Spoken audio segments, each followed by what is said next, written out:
dan bekerja di bengkel kereta. Saat bekerja di sana, dia bertemu dua anak-anak lelaki yang bernama Danny dan Mars. Mereka seusia sama dan juga berhenti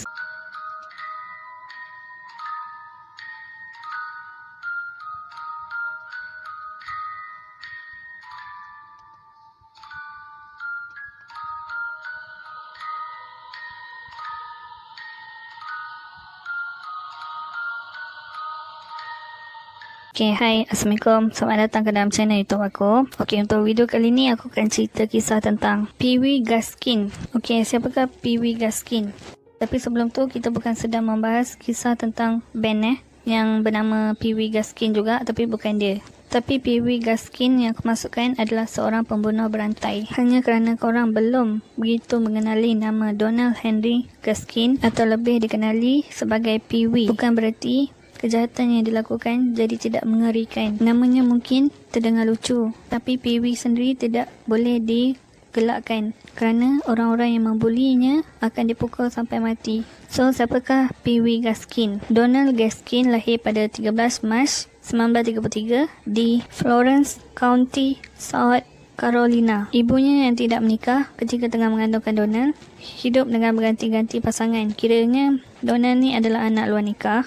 Para lelaki dalam kehidupan sang ibu terkadang memperlakukan Donald yang masih kecil dengan tidak baik. Terkadang memukulnya, mencubitnya. Ibunya pula tidak berbuat banyak untuk melindunginya dari teman lelakinya. Dan Donald sewaktu kecil seolah-olah tumbuh dengan sendirinya. Seperti pembunuh berantai lainnya, masa kecil Pee Wee jauh dari harapan. Ibunya yang bernama Julia Perrett. Meskipun Donald terlahir tidak sah, tapi Julia memberikan nama belakang lelaki yang dia curigai kemungkinan adalah ayah kepada anaknya. Donald tumbuh tanpa pengawasan. Pada usia 3 tahun, dia pernah meminum minyak tanah yang membuatnya kejang-kejang. Ini adalah sedikit kesuraman masa kecil Donald, yang juga ditambah pula sering dipukul oleh ibunya maupun pacar ibunya. Sampai Gaskin berusia remaja, ia tidak tahu bahawa nama lahirnya adalah Donald Henry Gaskin. Itu kerana sejak kecil ia terbiasa dengan nama Pee Wee kerana tubuhnya yang pendek untuk anak seusianya. Dan ketika dia menjadi dewasa, tingginya sekitar 157 cm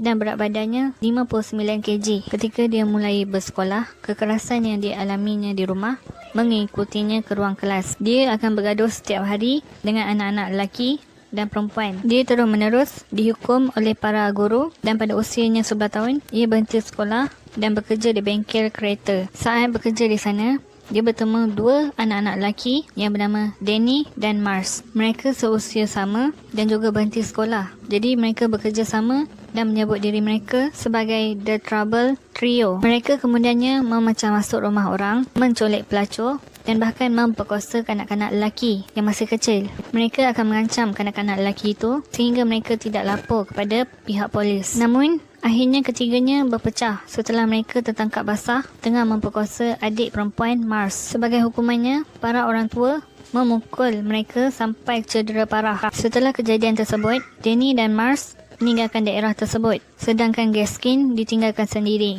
Pada tahun 1946, seorang gadis yang mengikat Donald kerana mencuri di rumahnya. Lalu gadis itu memukul Donald dengan kapak. Namun Donald berjaya menghindar lalu memukul kepala gadis itu serta lengannya sebelum kemudian melarikan diri dari tempat kejadian. Untungnya gadis itu selamat dari serangan itu. Donald ditangkap dan dihukum kerana penyerangan dengan senjata mematikan dan percobaan pembunuhan. Selama persidangan itu adalah pertama kalinya ia mendengar nama aslinya diucapkan sepanjang hidupnya. Dia kemudian dikirim ke South Carolina Industrial School for Boys sampailah dia berusia 18 tahun. Di sekolah itu, Donald pun sering diperlakukan tidak senonoh oleh teman-temannya. Ia diserang dan diperkosa kerana perwatakannya yang kecil. Dia kemudiannya mendapat perlindungan dari seorang bernama Boss Boy dengan imbalan seks dan akhirnya dia melarikan diri dari sekolah reformasi dan bergabung di karnaval keliling. Dia kemudiannya menikahi seorang gadis berusia 13 tahun saat di sana, tetapi memutuskan untuk kembali ke sekolah reformasi untuk menyelesaikan hukumannya dan dia dibebaskan pada bulan Mac 1951 di ulang tahunnya yang ke-18. Setelah dibebaskan dari sekolah reformasi, ia mulai bekerja di pertanian tembakau. Di sana, ia terlibat dalam kasus penipuan asuransi. Dia bekerjasama dengan mitra untuk membakar lombong penduduk. Tentu saja dia mendapat bayaran di sekitar daerah itu. Orang-orang mulai bertanya-tanya tentang keterlibatan Donald dengan kebakaran gudang. Ketika puteri majikannya bertanya-tanya padanya tentang kebakaran gudang, Donald mulai panik dan ia pun kemudian memukul kepala gadis itu dengan palu di tangannya. Dia akhirnya menerima hukuman 5 tahun penjara kerana penyerangan dan senjata mematikan dan percobaan pembunuhan. Saat di penjara, Donald melakukan pembunuhan pertamanya dalam upaya untuk menjadi seorang power man. Power man adalah yang paling brutal dan ditakuti. Donald memutuskan untuk membunuh ketua yang terkuat di sana untuk membuatkan orang lain tidak mengganggunya. Dia dinyatakan bersalah atas pembunuhan dan dijatuhi hukuman 6 bulan kurungan, tetapi dia mencapai tujuannya untuk menjadi power man. Status baru yang dipandangnya membuatkan hidupnya di penjara lebih menyenangkan. Pada tahun 1955, isterinya mengajukan ugutan cerai. Donald yang panik kemudian melarikan diri lagi dari penjara. Ia mencuri kereta dan menuju ke Florida. Ia pun kemudian bergabung dengan karnaval dan tidak lama kemudian ia menikah lagi.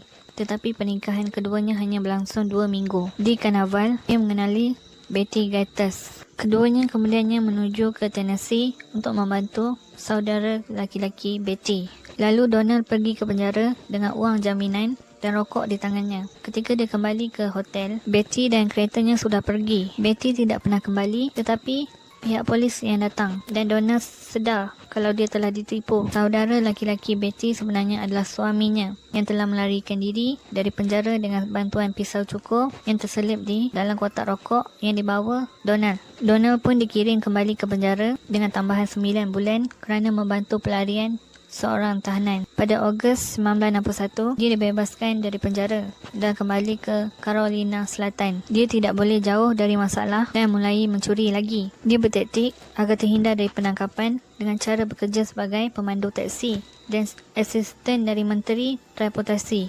Ini adalah cara mudah bagi Donald untuk dapat melakukan perjalanan dari kota ke kota sambil mencuri barang dari rumah dan akan membuat kejahatan lebih sulit dilacak. Pada tahun 1962, Donald ditangkap kerana pemerkosaan seorang gadis berusia 12 tahun. Tetapi dia melarikan diri ke North Carolina dengan kereta curi. Suatu ketika di North Carolina, dia bertemu dengan seorang gadis yang berusia 17 tahun yang dinikahinya. Namun kemudiannya, dia menyerahkan Donald ke pihak polis atas kes pemerkosaan sebelumnya. Dia menerima hukuman 6 tahun di penjara Columbia dan dibebaskan pada November 1968 dan dia bersumpah tidak akan pernah kembali. Sepanjang kehidupan Donald, ia menggambarkan perasaan yang membuatkannya melakukan kegiatan kriminal. Pada September 1969, Donald membawa seorang penumpang wanita di North Carolina dan ia menjadi marah ketika sang wanita menggelakkannya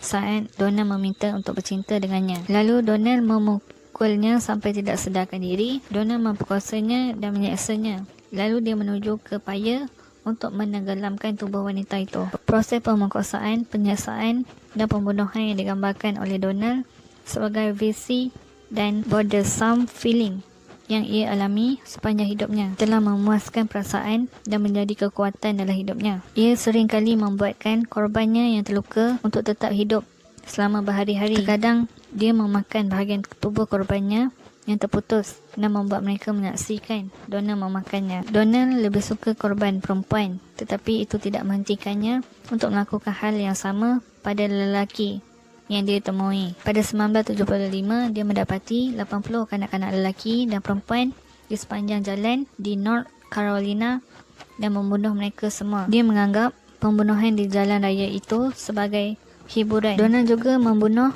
anak buahnya yang berusia 15 tahun dan temannya. Dia memujuk kedua gadis itu ke sebuah rumah kosong di mana dia memukul, memperkosa dan menenggelamkan mereka. Meskipun Donald memiliki reputasi yang senang untuk marah, tapi banyak orang menganggapnya sebagai gangguan mental. Sebahagian besar berusaha menghindari dari mendekatinya, tetapi beberapa orang benar-benar menyukainya dan menganggapnya sebagai teman mereka. Salah seorangnya yang menganggap Donald sebagai teman adalah seorang wanita dan bayi perempuannya yang baru berusia 2 tahun yang sedang mengandung anak keduanya pada saat kematiannya. Suatu saat, Doreen ingin meninggalkan kota dan memutuskan untuk mendapatkan tumpangan menuju ke stesen bas dari temannya yang bernama Donald. Donald membawanya ke daerah hutan di mana dia memperkosa dan membunuhnya. Donald juga membunuh bayinya. Dia mengubur kedua-duanya bersama-sama. Sebenarnya banyak lagi kisah pembunuhan yang dilakukan oleh Donald. Tapi kalau aku nak cerita sampai besok pun tak habis. Jadi dipendekkan cerita, Pee-wee dinyatakan bersalah atas 8 pembunuhan dan dijatuhi hukuman mati dengan kerusi elektrik. Tetapi sebelum hukuman dilaksanakan, ia melakukan pembunuhan lagi saat di penjara di lembaga pemasyarakatan Carolina Selatan. Donald mendapat hukuman pada 6 September 1991 pada pukul 1.10 pagi. Dia adalah orang keempat yang mati di kerusi elektrik setelah hukuman mati diberlakukan kembali ke Carolina Selatan pada tahun 1977. Hanya beberapa jam sebelum dia dihantar ke kerusi elektrik di lembaga pemasyarakatan, Donald mencuba membunuh diri dengan mengiris pergelangan tangannya. Let my lawyer talk for me.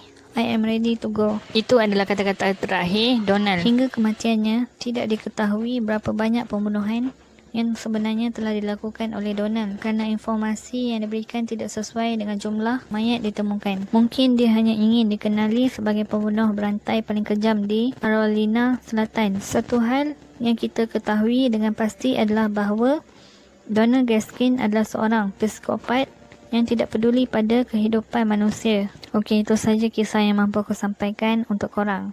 Sebab kisah dia terlalu panjang, jadi aku terpaksa singkatkan. Kalau tak sampai besok pun tak habis.